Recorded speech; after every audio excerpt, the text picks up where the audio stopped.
Hello दोस्तों, हम बात कर रहे थे मोहनदास करमचंद गांधी जिन्हें देश के बापू कहते हैं।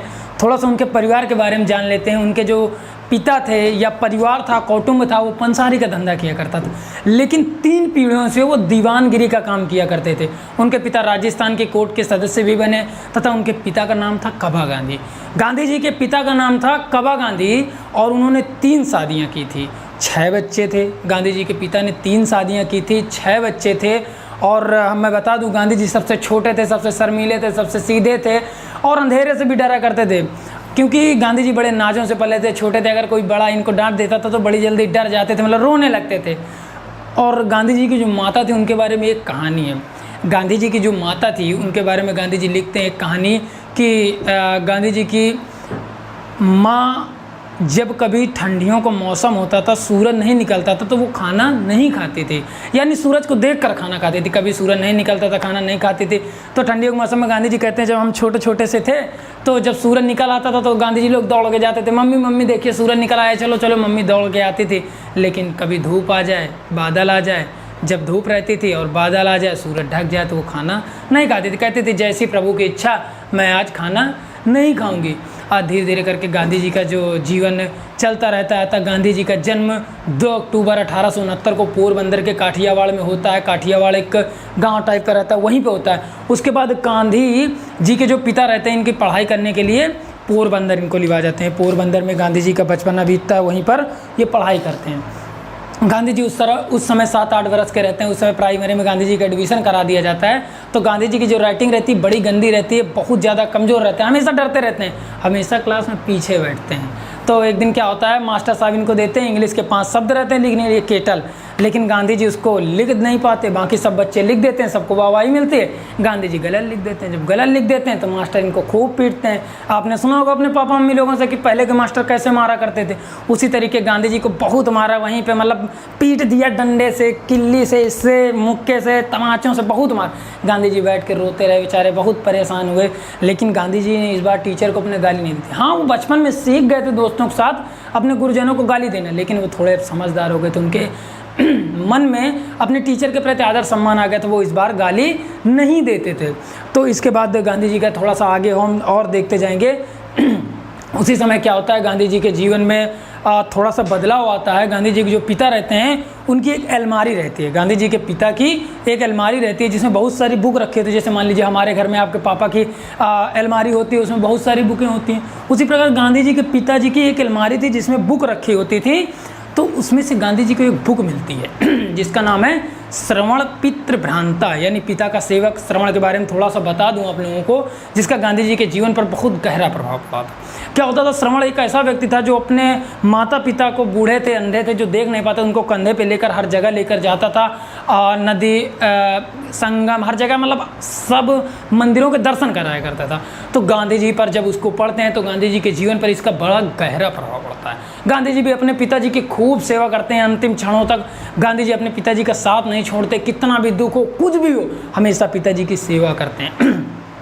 दूसरी किताब एक होती है, दूसरा नाटक होता है हरिश्चंद्र का, उसको पढ़ के गांधी जी के जीवन पर प्रभाव पड़ता है। अहिंसा का पाठ गांधी जी हरिश्चंद्र के नाटक से सीखते हैं। अहिंसा का जो पाठ होता है वो गांधी जी के जीवन से, बचपन से लेकर के देश की आज़ादी तक, यानी गांधी जी के जहन में अहिंसा शब्द बस जाता है और गांधी जी उसको अपने अंतिम क्षणों तक अपने जहन में बसा कर रखते हैं, यानी देश को आज़ादी अहिंसा से ही दिलाते हैं।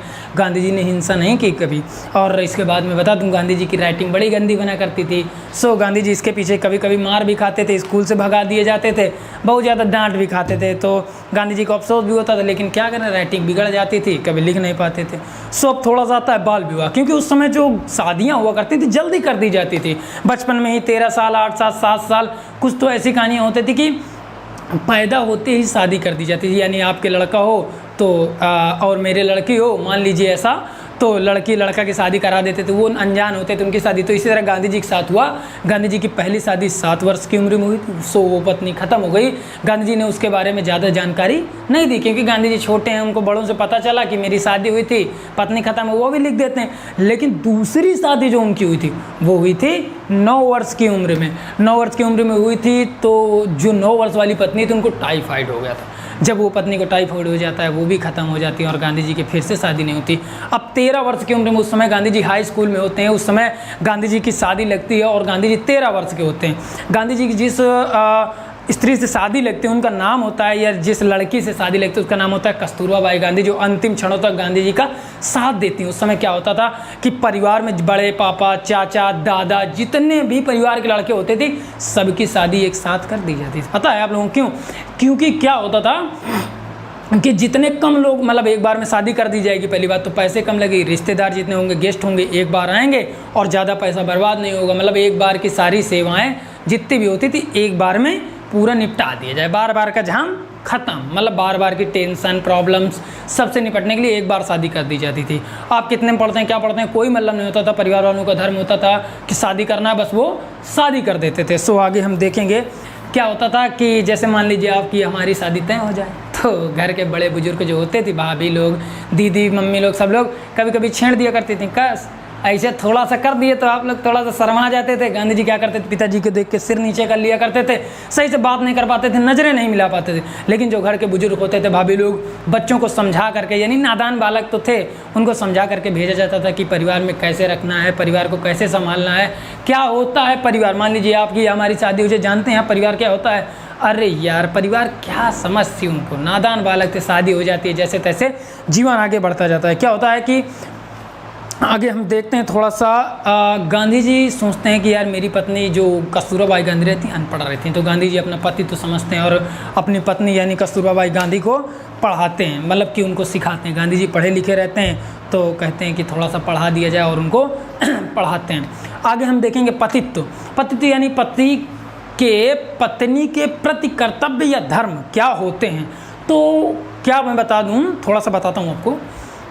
गांधी जी को उस समय पता तो था नहीं कि पतित्व क्या होता है, या पत्नी की सेवा कैसे की जाती है, कितने धर्म होते हैं, क्या क्या प्रॉब्लम्स उठानी पड़ती हैं। मान लीजिए आपकी हमारी शादी हो जाती है, क्या पता यार परिवार कैसे चलता है। तो क्या होता था, गांधी जी उस समय पतित्व को यानी परिवार को समझने के लिए, पत्नी के प्रति धर्म क्या होते हैं इसको समझने के लिए बहुत सारी बुक्स पढ़ी और उस पर थोड़ा सा अमल करने की कोशिश की। तो धीरे धीरे करके थोड़े से विचार मिलने लगे। लेकिन क्या होता है, दोनों नादान बालक थे, छोटे छोटे से थे, 13 वर्ष 10 वर्ष की उम्र थी। तो क्या होता था, दोनों के विचार नहीं मिलते थे या दोनों की सोच अलग अलग थी। एक थे जो अंधेरे से डरते थे, दूसरी थी कहीं भी चली जाती थी, अंधेरे में जाना है, अकेले सोना है, कुछ भी करना है, वो डरती ही नहीं थी, जो थी कस्तूरबा बाई गांधी। और गांधी जी अंधेरे से डरते थे। तो एक बार क्या होता था, कभी कभी थोड़ी सी नोक झोंक हो जाया करती थी, झगड़ा हो जाता था, गांधी जी मार देते थे, वो रोने लग जाती थी। तो गांधी जी क्या करते थे, लगता है उनको जब लगा यार गलत कर दिया तो उनको मना करके ले आते थे, धीरे धीरे करके मनाते थे, झगड़ा होता था, दोनों के नटखट जीवन इसी तरह स्टार्ट होता है। आगे हम देखेंगे हाई स्कूल। गांधी जी उस समय हाई स्कूल में होते हैं। तो शादी के समय गांधी जी हाई स्कूल में होते हैं, उनका एक साल बर्बाद हो जाता है। गांधी जी जब हाई स्कूल में होते हैं, उनकी शादी कर दी जाती है, तो गांधी जी का एक साल बर्बाद हो जाता है। परिवार वालों से ये कोई मतलब नहीं था, आप कितने में पढ़ते हैं, क्या करते हैं, कैसे हैं, कोई मतलब नहीं। आपकी पढ़ाई बर्बाद हो, कुछ हो, उस समय ज़्यादा ध्यान नहीं दिया जाता था। केवल उनको अपना धर्म समझते थे, शादी कराना सो करा दिया करते थे। तो उस समय क्या था, गांधी जी का जो एक परिवार में थे, उनके बड़े पापा के लड़के, उनके साथ शादी हुई, तो उनका भी हाई स्कूल बर्बाद होता है। तो एक क्या होता है, उनके साथ फिर दोबारा हाई स्कूल करते हैं। तो उनके स्कूल में हेड मास्टर जो रहते हैं तो वो संस्कृत पढ़ाया करते हैं। गांधी जी संस्कृत उनका विषय रहता है, लेकिन इनको संस्कृत पसंद नहीं आती, लिखते भी नहीं अच्छा थे, राइटिंग नहीं अच्छी बनती थी। संस्कृत लिखते थे तो लग रहा मलयालम लिख रहा है। सो गांधी जो संस्कृत के टीचर थे थोड़े कड़े थे, तो गांधी जी के जो दोस्त थे उन्होंने बताया कि जो फारसी के टीचर है वो बहुत अच्छा पढ़ाते हैं, मतलब कि आपको एक बार नहीं, 10 बार नहीं, 100 बार समझाएंगे, और संस्कृत के टीचर आपको डांट देते हैं। तो गांधी जी थोड़ा बहकावे में आते हैं और जो फारसी वाले टीचर रहते हैं उनके रूम पे चले जाते हैं, मतलब पढ़ने के लिए। जब संस्कृत वाले टीचर देखते हैं कि यार ये मेरा शिष्य कहाँ चला जाता है, तो उनको दुख होता है। गांधी जी को बुलाते हैं, समझाते हैं कि बेटा तुझे नहीं समझ में आता, मैं तुझे समझाऊंगा, यहाँ नहीं समझ में आता तू घर आ मेरे, लेकिन 10 बार समझ, अगर तू भागेगा तुझे कभी नहीं समझ में आएगा। गांधी जी को समझाता है और गांधी जी थोड़ा सा समझते हैं। जब गांधी जी क्लास में बैठते हैं, जब वहाँ नहीं समझ में आता तो गांधी जी घर जाते हैं। आज गांधी जी बताते हैं कि आज मैं जितनी संस्कृत जानता हूँ, दक्षिण अफ्रीका, इंग्लैंड में जहाँ भी उनको संस्कृत का थोड़ा सा भी काम पड़ता है, तो बताते हैं आज मैं जितना सीख सका हूँ, जो भी हूँ, मेरे मास्टर साहब की देन है। वही मास्टर जिससे गांधी जी चुरा करके अपना समय भग जाते थे कि यार ये मास्टर साहब फारसी नहीं अच्छे पढ़ाते। इस प्रकार जो मास्टर होते हैं धीरे धीरे समझाते हैं, जात धर्म सब चीज़ें के बारे में बताते हैं। बेटा तू काहे दूर जा रहा है, तेरी जाति, धर्म, अपने वंश, अपनी परंपरा का उल्लंघन करके फारसी सीखने जा रहा है। इस तरह गांधी जी के मन विचार बदलते हैं और गांधी जी संस्कृत की ओर लौट जाते हैं। इसके बाद हम देखेंगे गांधी जी का दुख प्रसंग। भाई सबके जीवन में दुख प्रसंग होता है, सो थोड़ा सा दुख प्रसंग हम देख लेंगे। गांधी जी जब हाई स्कूल में रहते हैं तो क्या होता है,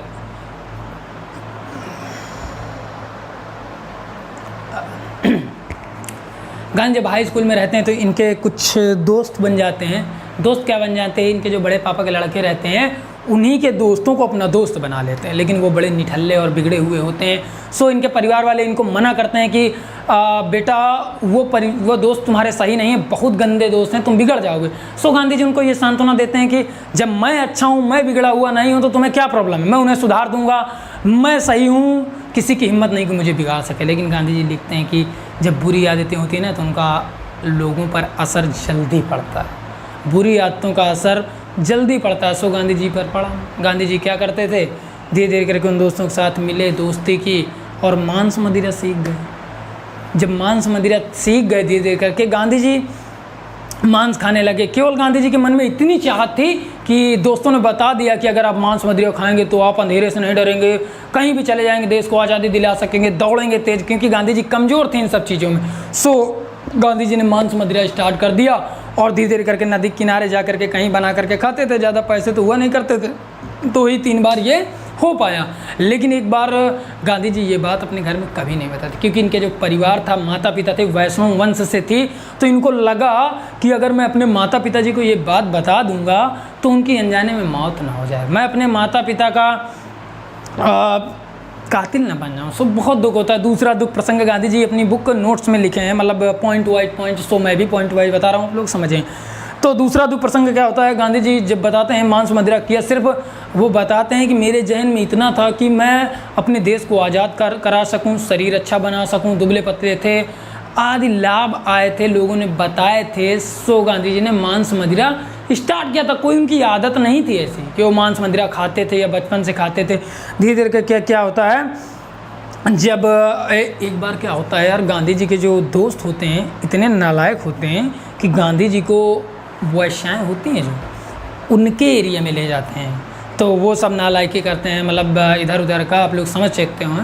तो गांधी जी वहीं बाहर बैठे थे, कहते हैं ना मैं कान पकड़ता हूँ, हाथ जोड़ता हूँ, मुझसे ये नहीं हो पाएगा।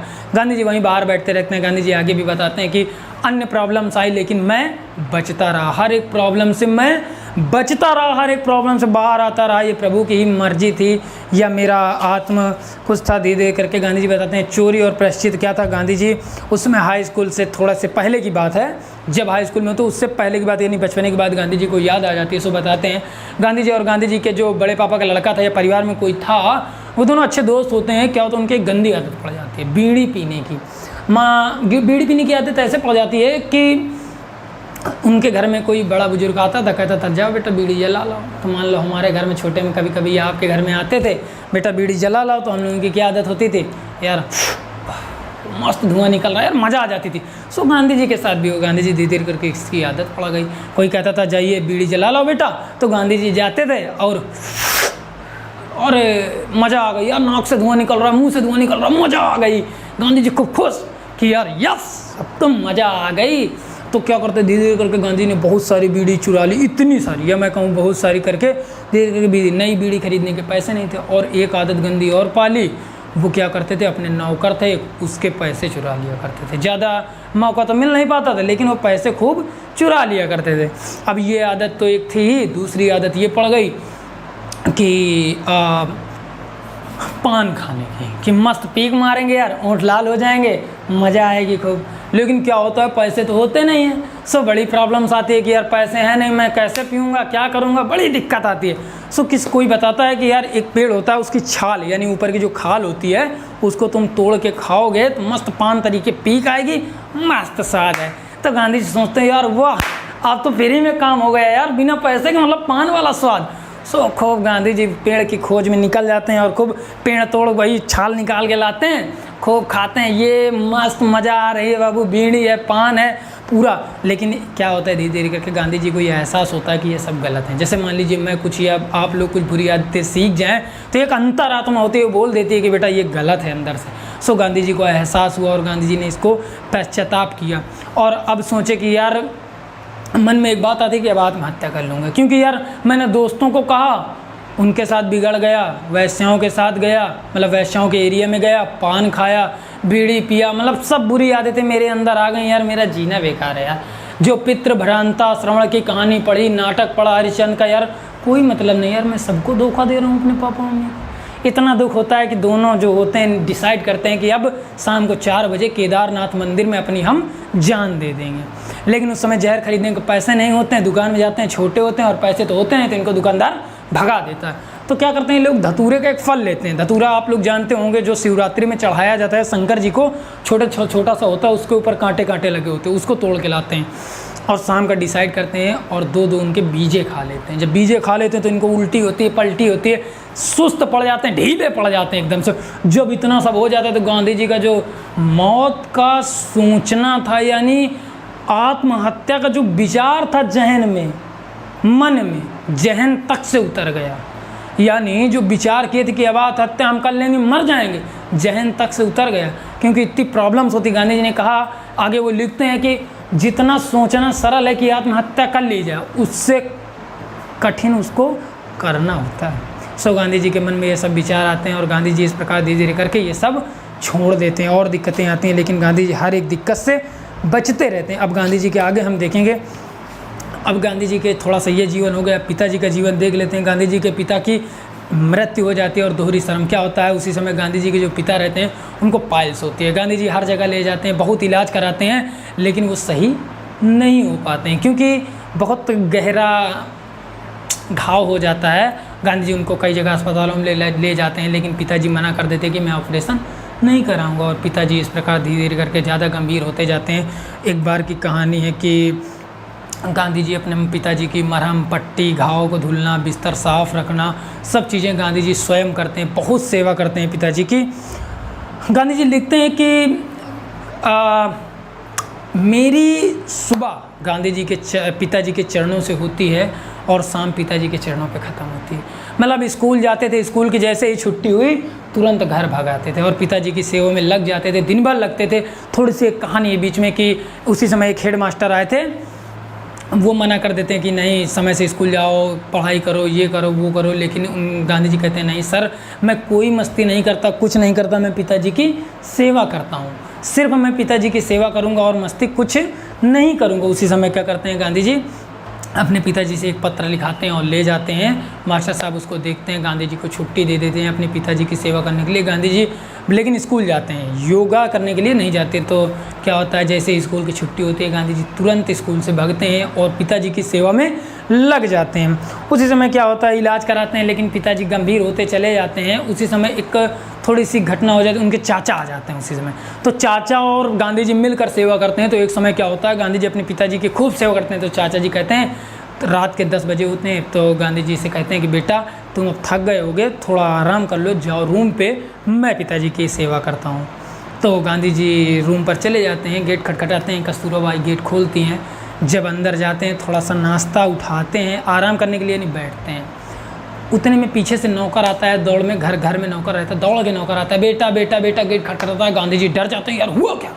जब डर जाते हैं तो गांधी जी गेट खोलते हैं, खबर मिलती है कि पिताजी ख़त्म हो गया, पिताजी का देहांत हो गया। गांधी जी वहीं पर गिर पड़ते हैं, फूट फूट कर रोते हैं। इतना दुख होता है कि यार मैं 2 सेकंड पिताजी की सेवा ना कर सका, यार मैं अंतिम शब्द ना सुन सका, यार स्कूल से छुट्टी ली, सब कुछ किया, यार पिताजी के अंतिम शब्द ना सुन सका, यार मुझे आराम इतना ज़रूरी था, यार मर जाता आराम नहीं करता। बड़ा दुख होता है, खूब पीट पीट जैसे तैसे सब संभालते हैं। गांधी जी पिताजी के पास जाते हैं, पैर पकड़ के खूब रोते हैं, खूब रोते हैं, बिल्कुल आंसुओं से भर जाते हैं। सब लोग उन्हें संभालते हैं। पिताजी का अंतिम दहन संस्कार होता है धीरे धीरे करके। जब एक इसी बीच में कहानी है थोड़ा सा, कस्तूरबा बाई उसी समय क्या होती हैं, प्रेग्नेंट होती हैं, यानी उनका बच्चा पेट में होता है। सो उसी समय बात आ जाती है ये भी कि आपकी पत्नी डिलीवरी का समय है। सो गांधी जी उस समय थोड़ा सा कि यार पिताजी को भी तकलीफ है, थोड़ी शर्म भी आती है और तकलीफ़ भी होती है, बहुत ज़्यादा प्रॉब्लम्स होती है।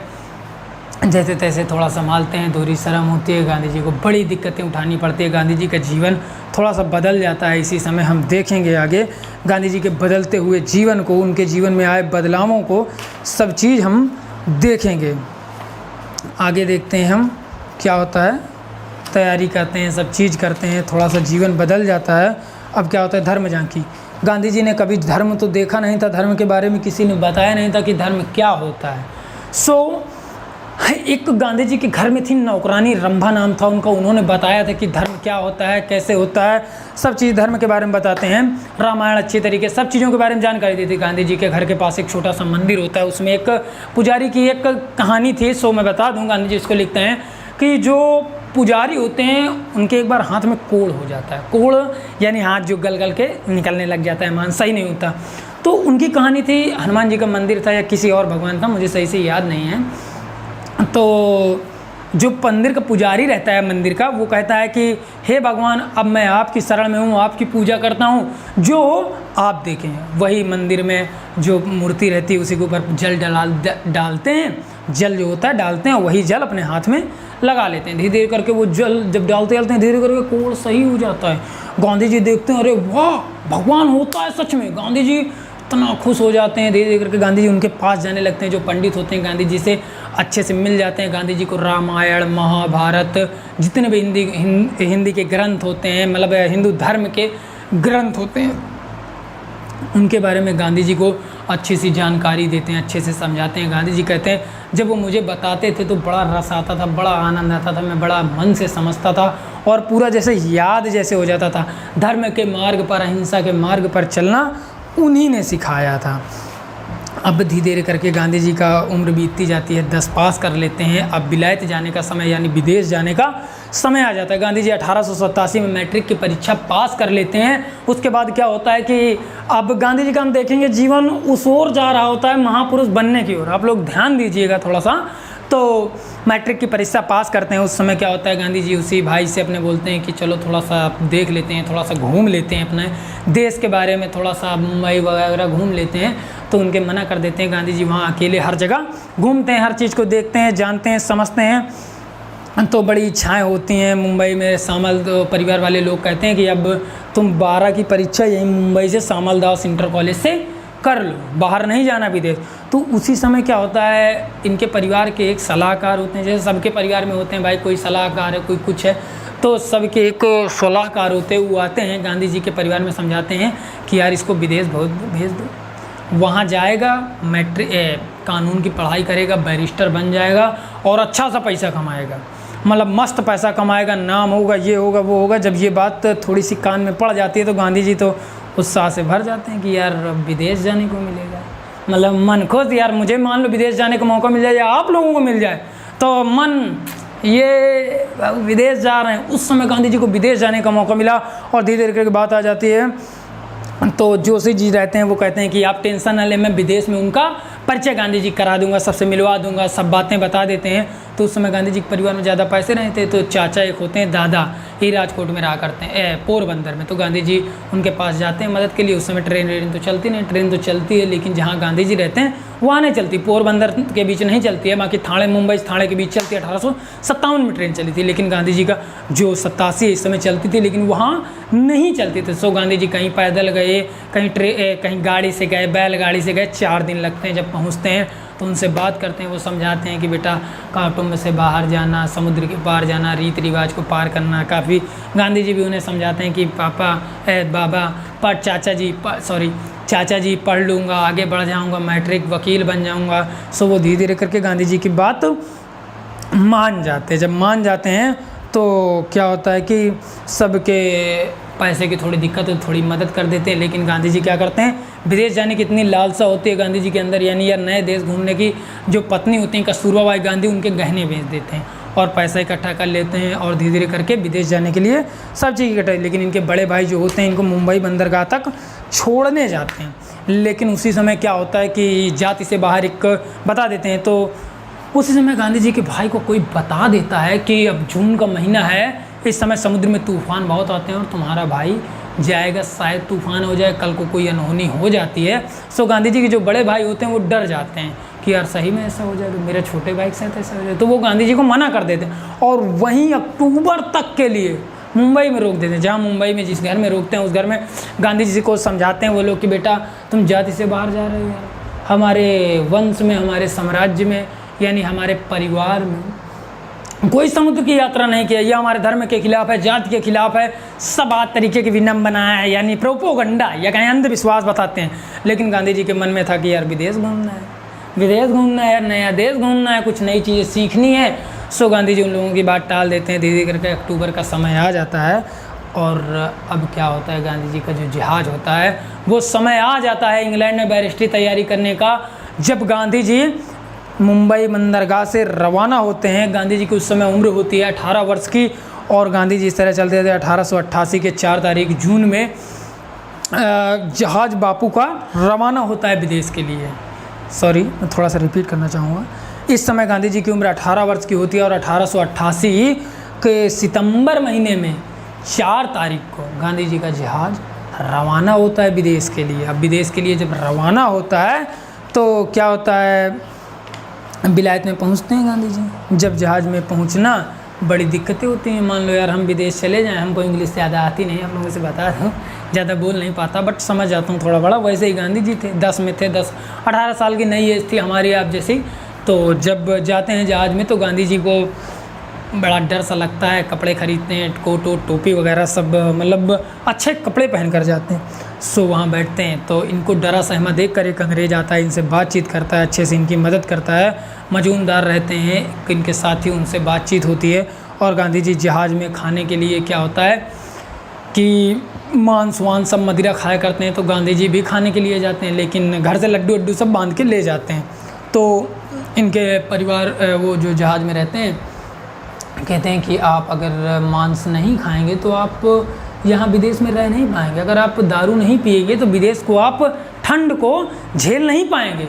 सो गांधी जी का जो मन रहता है, गांधी जी कहते हैं ना, मैं अपनी माँ से वादा करके आया हूँ, पत्नी और बच्चे की कसम खा कर आया हूँ कि मैं मांस मदिरा को हाथ नहीं लगाऊंगा, क्योंकि अपनी माँ की कसम और बच्चा जो छोटा था मेरा, उसकी कसम खा करके और पत्नी से वादा करके आया हूँ कि कभी मैं इसको हाथ नहीं लगाऊंगा। गांधी जी कहते हैं कि मुझे घर जाना, देश जाना मंजूर है, लेकिन इनको हाथ लगाना मंजूर नहीं है। और इसके बाद हम देखेंगे गांधी जी जब वहाँ पहुँचते हैं बहुत सारी प्रॉब्लम्स होती है। इसके बाद क्या होता है, जब गांधी जी जाते हैं, मान लो हम विदेश जाते हैं तो ऐसे थोड़ी ना चले जाएंगे, coat pant tie belt, Gandhi ji पूरा फुल यूनिफॉर्म खरीदते हैं, पहन के जाते हैं, सूट कोट बाकायदा पूरी व्यवस्था से जब जाते हैं। तो उसके बाद क्या होता है कि वहाँ उतरते हैं बंदरगाह पे, इंग्लैंड का एक बंदरगाह होता है, वहाँ पर उतरते हैं। वहाँ से एक होटल होता है विक्टोरिया होटल, वहाँ पर गांधी जी जाते हैं। जब वहाँ पर रुकते हैं तो क्या होता है कि बहुत लंबा बिल आता है, क्योंकि वो होटल बड़ा महंगा रहता है।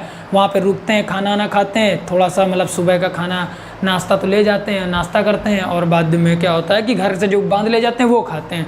तो अब गांधी जी के अंदर काफ़ी समस्याएं होती हैं कि यार विदेश में रहना कैसे, यहाँ के तौर तरीके सीखने, किसी से बात करने से पहले सर या मैम लगाना होता है, क्योंकि वहाँ की सभ्यता जैसे हमारे यहाँ श्रीमान वगैरह, आज मतलब रिस्पेक्ट की बातें थी, ये सब सीखना था। आगे हम देखेंगे गांधी जी कहते हैं कि विदेश में बिल्कुल नहीं अच्छा लगता था, क्योंकि वहाँ पर कोई अपना नहीं था, सब पर आए थे, सब जी सर यस सर कहते हैं, कोई अपना नहीं होता, कोई बात करने के लिए नहीं होता। लेकिन गांधी जी को वहाँ 3 साल बिताए थे। मान लीजिए आप कहाँ इलाहाबाद या कानपुर कहीं आप पढ़ाई करने के लिए बाहर जाते हैं, होते तो बहुत लोग हैं वहाँ, लेकिन बात कोई नहीं करता है, बड़ा अकेला फील होता है। वैसे गांधी जी को यहाँ तो हम अपने देश में पढ़ाई करने के लिए जाते हैं, गांधी जी विदेश में जाते हैं पढ़ाई करने के लिए, वहाँ उन्हें एकदम अकेला फील होता है, बड़े मायूस होते हैं। लेकिन अब वकालत करनी थी, समस्याएं थी, सबसे वादा करके आए थे। सो 3 साल गांधी जी अब लंदन में या इंग्लैंड में बिताते हैं। अब आगे देखेंगे, गांधी जी कहते हैं कि मेरी पसंद, जब लंदन पहुंच जाते हैं तो वहाँ पर गांधी जी की कई चीज़ें होती हैं, मेरी पसंद की होती हैं, खाने में हो गया और चीज़ों में हम देखेंगे। तो डॉक्टर मेहता रहते हैं, वो गांधी जी को इंग्लिश बोलना सिखाते हैं, मांस के लिए कहते हैं कि आप मांस खाइए, नहीं सर्वाइव नहीं कर गए। तो गांधी जी फिर वही बात कहते हैं कि मैं अपने माँ बाबू जी सबसे पत्नी से वादा करके आया हूँ कि मांस नहीं खाऊंगा, मुझे घर जाना मंजूर है लेकिन मांस खाना मंजूर नहीं। अपने बच्चे की कसम खा कर आए हूँ, आज चीज़ें बताते हैं और मांस खाने के लिए मना कर देते हैं। वो गांधी जी को इंग्लिश बोलना सिखाते हैं धीरे धीरे करके। गांधी जी की जब गांधी जी की एक ये कमी हो जाती है कि जब भारत के बंदरगाह यानी मुंबई के बंदरगाह से जब इंग्लैंड जाते हैं तो ये रास्ते में ध्यान नहीं देते तो इनको दाद हो जाती है, खूब खुजली होती है, परेशानी होती है, खारे पानी से नहा लेते हैं, बड़ी प्रॉब्लम्स उठानी पड़ जाती है शुरू में। जब इसके बाद क्या होता है कि खाना आता है तो ये गांधी जी दोपहर का खाना खा लिया करते हैं, दोपहर नाश्ता करते हैं, शाम को खाना खाते हैं, सुबह का खाना नहीं खाते ताकि पैसे कम लगे, बचत कम हो। आज चीज़ें हम देखेंगे चलना धीरे धीरे। अन्नाहार यानी सादा भोजन। गांधी जी सादा भोजन क्या था, मतलब शाकाहारी भोजन स्टार्ट कर देते हैं और उसके विषय में कई पुस्तकें पढ़ते हैं कि शाकाहार से क्या फ़ायदा होता है, कैसे होता है। तो एक बुक होती है, उसमें लिखा होता है कि केवल मांस खाने से व्यक्ति बाहुबल नहीं होता है, आप सादा खाना खाकर भी बाहुबल बन सकते हैं। बस ये होता है कि आप टाइम से नहीं खाते, ये होता है, वहम होता है, चीज़ें उसमें लिखी होती है। और गांधी जी फिर उस बुक को पढ़ते हैं। इसके बाद क्या होता है कि गांधी जी मांस कभी नहीं खाते। इंग्लैंड पहुंच जाते हैं, वहाँ पे जब बुक्स पढ़ते हैं, देखते हैं मांस के विपरीत पे जो बुकें होती हैं, तो गांधी जी इसके बाद मांस को कभी हाथ नहीं लगाते, ना ही जुबान पे मांस लाते हैं, कभी नहीं खाते। सभ्य पोशाक क्या होता है, गांधी जी अब सब चीज़ तो सीख गए होते हैं, तो अब सोचते हैं यार इंग्लैंड में सभ्य लोग कैसे रहते हैं, कोट पैंट पहनते हैं, बढ़िया टोक कैप लगाते हैं, टाई बांध लेते हैं। सो गांधी जी को लगा यार मैं थोड़ा सा असभ्य लग रहा हूँ, मान लो ऐसे हो तो थोड़ा यार असभ्य लग रहे हैं। तो गांधी जी सभ्य बनने के लिए क्या करते हैं, कोट पैंट खरीदते हैं, एक टाई बांधना सीखते हैं, उसके बाद एक सोने की चैन भी खरीदते हैं, घड़ी भी खरीदते हैं, मतलब पूरा उस देश की संस्कृति को यानी वहाँ के हिसाब से सभ्य बनने का पूरा प्रयास करते हैं।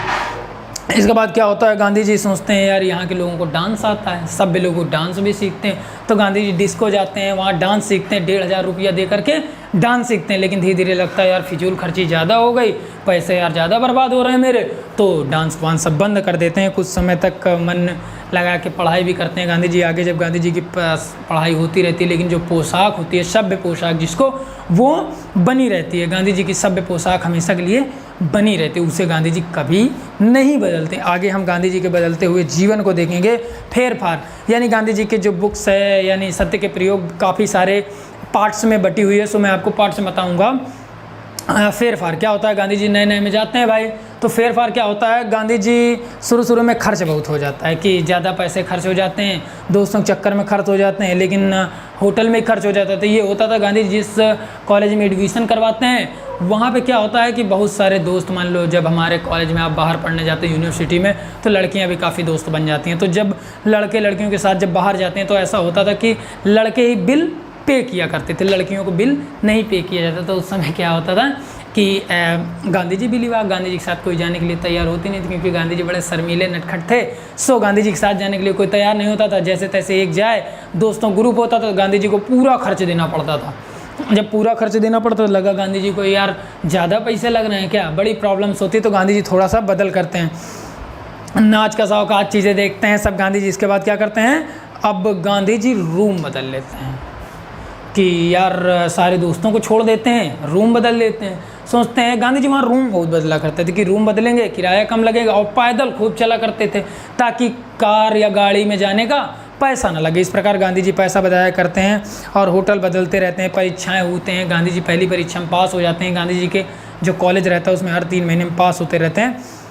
खुराक के प्रयोग, गांधी जी इसीलिए सत्य का प्रयोग नाम देते हैं अपनी बुक का, क्योंकि अब खुराक के प्रयोग करते हैं। क्या होता है, कुछ पुस्तकें पढ़ते हैं अन्न आहार के बारे में, तो गांधी जी के मन में प्रभाव पड़ता है और ये खुराक यानी अपने भोजन के बारे में प्रयोग करने लगते हैं। कभी सादा भोजन, चाय वाय कॉफ़ी, सब चीज़ों में प्रयोग करने लग जाते हैं। अब हम देखेंगे गांधी जी के जीवन के बारे में आगे। गांधी जी अंडा दूध वगैरह स्टार्ट करते सब क्या करते हैं, छोड़ देते हैं। जब वो बुक पढ़ते हैं अन्नाहार वाली तो दूध छोड़ देते हैं। तो जब गाय का दूध छोड़ देते हैं तो उनको लगता है कि यार भैंस के साथ अपमान हो रहा है, तो गांधी जी भैंस का दूध भी छोड़ देते हैं। मांस तो पहले से ही नहीं खाते, अंडा भी छोड़ देते हैं। अब जितनी प्राकृतिक चीज़ों से नुकसान होता है, गांधी जी को लगता है कि यार जितनी भी प्राकृतिक चीज़ों को नुकसान होता है अगर नहीं खाता हूँ, तो गांधी जी उन सब चीज़ों को छोड़ देते हैं और गांधी जी का जीवन बदलता जाता है, बहुत ज़्यादा बदलता है। वहीं पर गांधी जी क्या करते हैं, एक अन्नाहार यानी सादा यही शाकाहारी भोजन वाली एक कमेटी बना लेते हैं। समझ रहे हैं आप, एक कमेटी बना लेते हैं। वहाँ पर मतलब एक गठन हो जाता है कि जैसे कॉलेज में भाई हम मांस नहीं खाते या आप नहीं खाते, तो एक ग्रुप बना लेंगे कि हमें मांस नहीं खाना। जैसे पार्टी वार्टी हुई, हमें मांस नहीं खाना, हमें शाकाहारी खानी, ये वो धीरे धीरे करके गांधी जी अब बना रहे थे अपना ग्रुप, वही अन्नाहार वाला, शाकाहार वाला।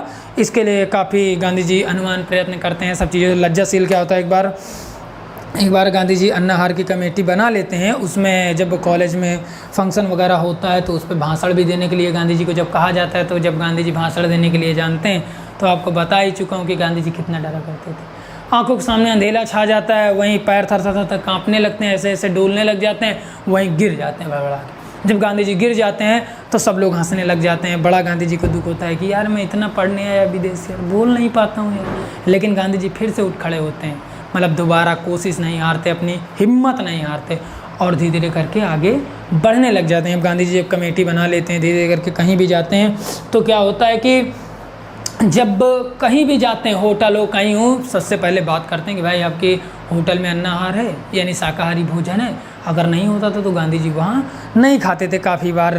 इसकी वजह से इतने बार उच्च लेवल पर या काफ़ी बड़ी कमेटी बनाई, या चीज़ों से बहस हुई, काफ़ी लोगों से बातचीतें हुई। अब हम देखेंगे असत्य रूपी विष। देखेंगे असत्य रूपी विष। असत्य रूपी विष क्या था कि विदेश में ये था कि जितने भी हमारे भारत से जाया करते थे, जो भी रहने या वकालत करने या कुछ भी करने विदेश में जा, अपने आप को अविवाहित बताते थे, क्योंकि यहाँ जो शादियाँ होती थी बाल विवाह हो जाता था। जैसे गांधी जी की हो गई थी 13 वर्ष में और जल्दी जल्दी हो जाया करती थी। लेकिन विदेश में क्या था कि जो लड़की थी या लड़की या लड़का अपना वर या वधू यानी पति या पत्नी को जो खोजना होता था, वो लड़के या लड़की के ऊपर डिपेंड होता था। यानी मैं हूँ, आप हूँ, तो आप अपना साथी स्वयं ढूंढ ले, ऐसा कल्चर वहाँ पर विकसित था। तो क्या होता था, यहाँ के कुछ लोग होते थे भाई, अपने आप को अविवाहित बताते थे और वहाँ की जो लड़कियाँ होती थी उनसे दोस्ती कर लेते थे, उनके साथ घूमते थे, बियर पीते थे, मस्ती करते थे, मजाक करते थे, डांस करते थे, डिस्को करते थे। लेकिन क्या होता था कि कुछ लोग फंस जाते थे इस बात पे। एक बार गांधी जी पे भी आ जाती है भाई।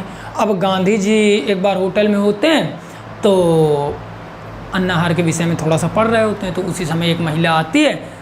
तो गांधी जी थोड़ा सा कम समझ पाते हैं, इंग्लिश से गांधी जी कम समझ में आती, तो वो गांधी जी कहती लाई मैं आपकी मदद कर दूं, और गांधी जी को बताती है क्या क्या भोजन है होटल में, कैसे क्या। धीरे धीरे करके गांधी जी से अच्छा व्यवहार बन जाता है, यानी अच्छे से बातचीत होने लग जाती है। गांधी जी से अच्छा व्यवहार हो जाए, गांधी जी उससे दोस्ती कर लेते हैं और रविवार को उनके घर पर जाते हैं। मतलब उनके घर पे खाना पीना आज चीज़ों की व्यवस्था हो जाती। अब क्या होता है भाई, जब खाना पीना की व्यवस्था हो जाती तो मकान जो वो रहती है लेडीज, उसकी एक लड़की रहती है। जब लड़की रहती है तो गांधी जी भी शुरू में अपने आप को अविवाहित बताते हैं भाई।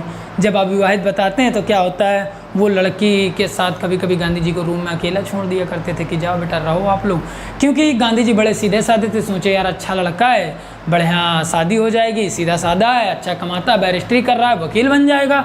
सो उनको भी लाभ, और गांधी जी इधर डर रहे थे कि यार ये अच्छा मैं फंस गया। सो गांधी जी क्या करते हैं कि यार सोचते हैं कि यार इससे बचने का एक ही तरीका है, मैं सीधे सीधे उनसे बता दूं। लेकिन सामने से बोलने की हिम्मत ना हुई कि यार कहीं बात बिगड़ ना जाए, यार मार ना खा जाऊं, ये वो मतलब डांट ना खा जाऊं, केस ना हो जाए, पुलिस अरेस्ट ना कर ले, काफ़ी डर आता है। लेकिन क्या होता है, गांधी जी एक पत्र लिखते हैं यानी लेटर लिखते हैं और उनको दे देते हैं कि मैं शादीशुदा हूँ, मेरा एक लड़का है, मैं आपके घर नहीं आ सकता, मैं क्षमा चाहता हूँ, कान पकड़ता हूँ, हाथ जोड़ता हूँ, आप मुझे छोड़ दीजिए, जो भी आप सज़ा देना चाहें मुझे मंजूर है। सो गांधी जी ये बात कहते हैं। वो दोनों जब ये पत्र पाते हैं, माँ और बेटी इतना हंसती हैं गांधी जी के ऊपर, खूब जोर खिलखिला कर हंसती हैं। वो कहती हैं मैं आपसे शादी नहीं करना चाहती, आप हमें अच्छे लगे, आपने सच बता दिया, लेकिन मुझे आपसे शादी वादी नहीं करनी है। आप अच्छे लगे, आपसे बातचीत करना अच्छा लगता है, लेकिन हमें शादी नहीं करनी। इस प्रकार गांधी जी अब धीरे धीरे बचते जाते हैं। जो शादी आती है, नाटक होता है, सब चीज़ों से गांधी जी बच जाते हैं। और गांधी जी इस प्रकार ये जो असत्य रूपी विष होता है इससे निकल आते हैं। दूसरा हम देखेंगे धर्मों का परिचय। धीरे धीरे करके क्या होता है, गांधी जी वहाँ पर थियोसॉफिस्ट होती है एक कमेटी, उसके जो 2 सदस्य रहते हैं, 1 साल रुकते हैं वहाँ पर, 2 लोगों से व्यवहार बनाए। गांधी जी की ये अच्छी बात थी कि कहीं भी जाते थे दोस्त खूब बना लेते। आगे भी हम उनको देखेंगे, आंदोलन करने के लिए कितने सारे जन इकट्ठा कर लेते हैं। सो उनका एक व्यवहार था, व्यक्तित्व था, इतना शीतल निर्मल, इतना मधुर व्यवहार था कि लोग उनसे जुड़ जाया करते थे। अब हम देखेंगे धर्मों का परिचय। तो गांधी जी थियोसॉफिस्ट होते हैं, उनके साथ मिलकर के वो लोग अंग्रेज रहते हैं यानी ईसाई रहते हैं, और वो लोग कहते उनको दूसरे धर्म पढ़ने का शौक़ था और गांधी जी को था दूसरे धर्मों के बारे में जानकारी।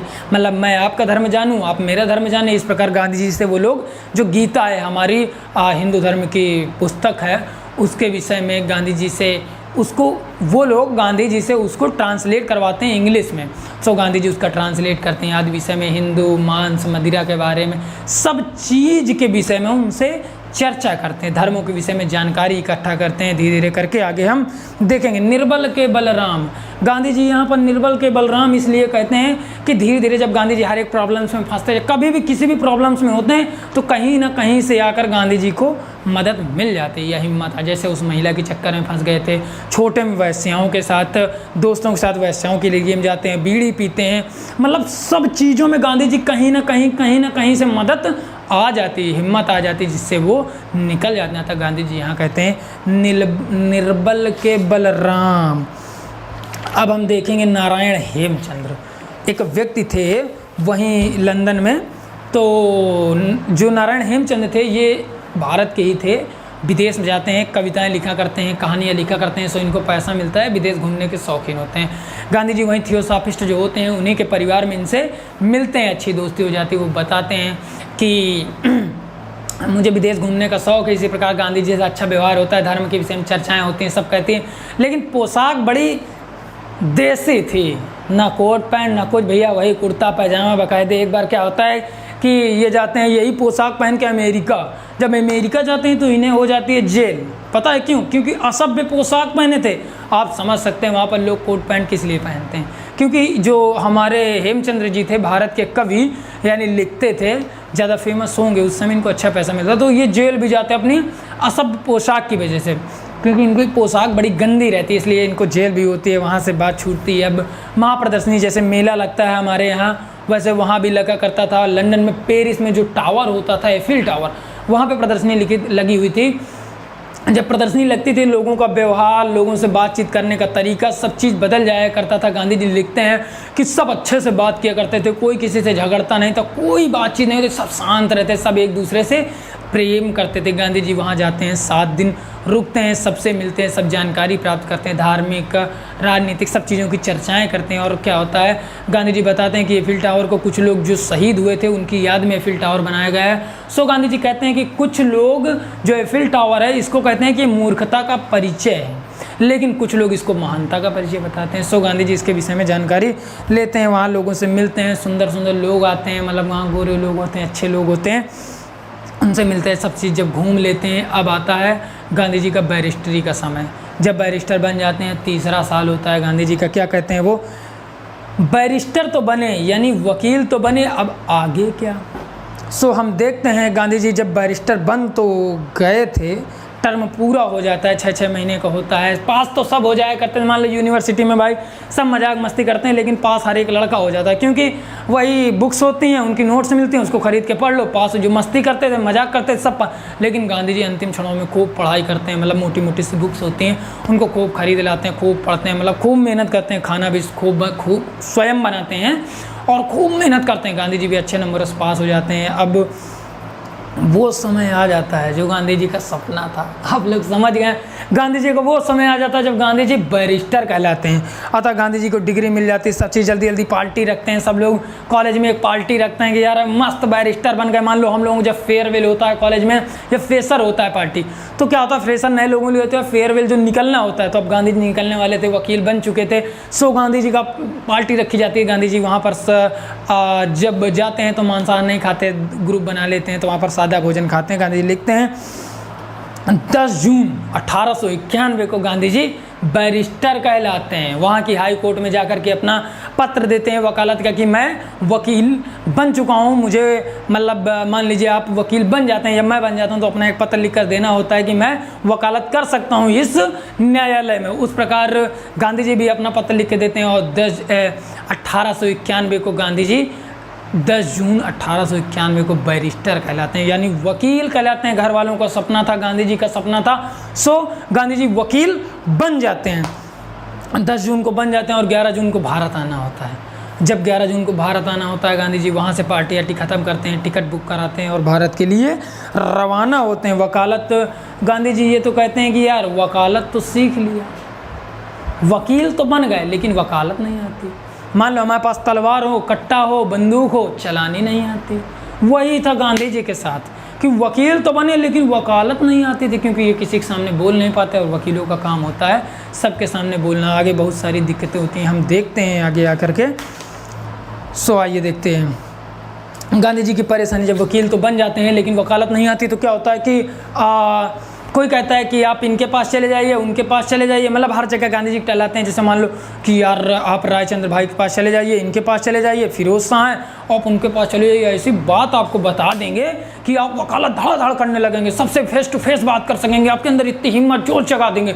जब गांधी जी उनके पास दौड़ के जाते हैं तो वो 2 बुक्स का नाम बताते हैं कि आप पढ़ लीजिए, अच्छी तरह आपके ऊपर बहुत सारा असर पड़ेगा। बुक्स पढ़ते हैं गांधी जी लेकिन असर नहीं होता। भाई जो मन से डरा हुआ हो, हिम्मत टूट गई हो, वो कैसे बात कर सकता है? बुक्स से कभी कोई कुछ नहीं सीख सकता जब तक प्रैक्टिकल जीवन ना हो, लेकिन प्रैक्टिकल बुक्स में भी कोई कोई बात आपको असर कर जाती है। सो गांधी जी सोचे यार ये भी करके देख लें, वो भी करके देख लें। फिरोज शाह से मिलते हैं, इसके बाद दुनिया का सब ज्ञान लेते हैं, सब चीज़ों से मिलते हैं, लेकिन वकालत नहीं सीख पाते। वकील बन जाते हैं, कानून रट लेते हैं, सब चीज़ रट लेते हैं, लेकिन जब ज़मीन पे उतरते हैं, यानी ज़मीन पे उतरते हैं तो वकालत गांधी जी नहीं कर पाते हैं। बड़ा दुख होता है कि यार इतना पैसा बर्बाद किया, 3 साल का समय बर्बाद किया, लेकिन वकालत नहीं आती यार।